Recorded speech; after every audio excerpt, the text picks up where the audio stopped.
Hello, and welcome to the Lighthouse Brand Builders podcast. I'm Peter Wilkin, and I'm here to help you build differentiated, enduring brands and thriving businesses. It's not really a podcast. It's more a series of strategic insights, stories, and secrets of success from a lifetime's career in advertising, brand consulting, and change management. The thread that binds them is brand-centered management, the trademark brand building process and philosophy I developed with my partners at the brand company over 20 years ago, that's since been embraced by thousands of brand professionals and some of the world's most iconic brands. The 4Ds process and brand DNAs have become well known in brand strategy circles. The focus here is practical advice you can apply straight away to your business.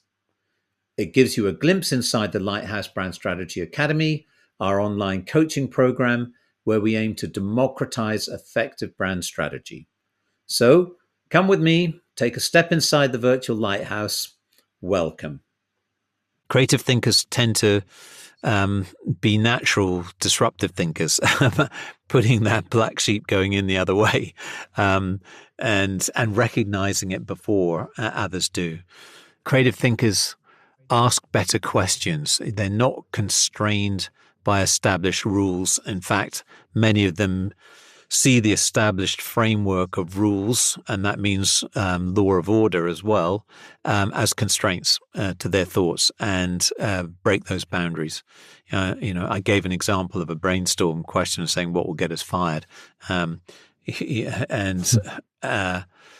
it's all right in a brainstorm. You don't want to necessarily do this, and I'm not anti the rules. You do need rules and order for societies to operate and for us to be able to move safely and things like that. So before I get flooded with complaints, there's a space for rules and order. But we're talking creative thinking now, and the world doesn't change unless some of those conventions and rules and orders are dramatically changed. And we still live in a world where we have got entrenched in law stupid rules and crazy rules that should be broken and challenged.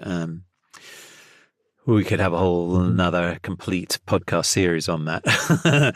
So don't get me started. And so, I can see here often people, I'm talking to and I deal with, and the people in my Lighthouse online program and the CBO masterclass are often entrepreneurs, either solopreneurs or working with small companies, 2 to 10 people.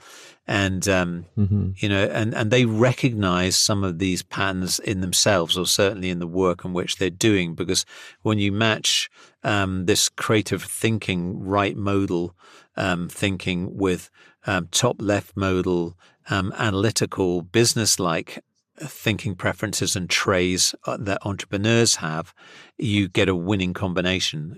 Entrepreneurs tend to be persistent. They're quite dogmatic. They believe fiercely in upholding the ideas that they have despite opposition. And, the number of startup stories where you will listen to them and be told, they're crazy and it will never work. And no, they can't get funding, and they've been rejected by 100 different applicants. J.K. Rowling is probably the most famous in terms of being turned down by pretty much every publisher she applied to with the Harry Potter series, and there'd be a few embarrassed red faces now. Entrepreneurs are adventurous. They experiment like creative thinkers. They don't necessarily think of the consequence of it. They'll throw the seeds out to the wind. And they treat failure as a necessary step towards success. They develop those creative environments and creative cultures that we talked about. And, they treat success as the reward. Most of them are not in it for the money. That's another danger signal for, these startups. If they're just doing it to, generate enormous wealth so you can, drive Ferraris down to your beach, well, it would be nice. But more often than not, that doesn't generate the success. It's following them the pursuit of a passion, which others appeal to and can scale, that builds the wealth that lands you there. And, you can see this in previous generations. The people that founded companies and had the original ideas are not in themselves materialistic. They kind of still live in modest houses and drive modest cars and are still the people they were. Their second or third generation offspring are the ones with the fancy, Hollywood houses and all the rest of it. Okay. So again, I'm talking about this, and these are traits and characteristics that I'm guessing many listeners will recognize in some of the people they're working with or themselves. Thank you for listening to the Lighthouse Brand Builders podcast. If you found this helpful and want to know more, please visit my website at peterwilkin.com. That's Wilkin with an E at the end. You'll find more free resources, instructional videos, and links there. If you're a CEO or a business owner looking to build your brand, or a brand strategist looking to level up your skills, check out the CBO Masterclass in the Lighthouse Brand Strategy Academy, where you'll be guided through a comprehensive, stepwise process to develop your unique brand DNA and learn the skills to become a certified Chief Brand Officer.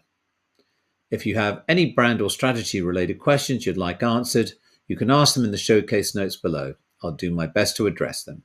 Thank you, and see you next time.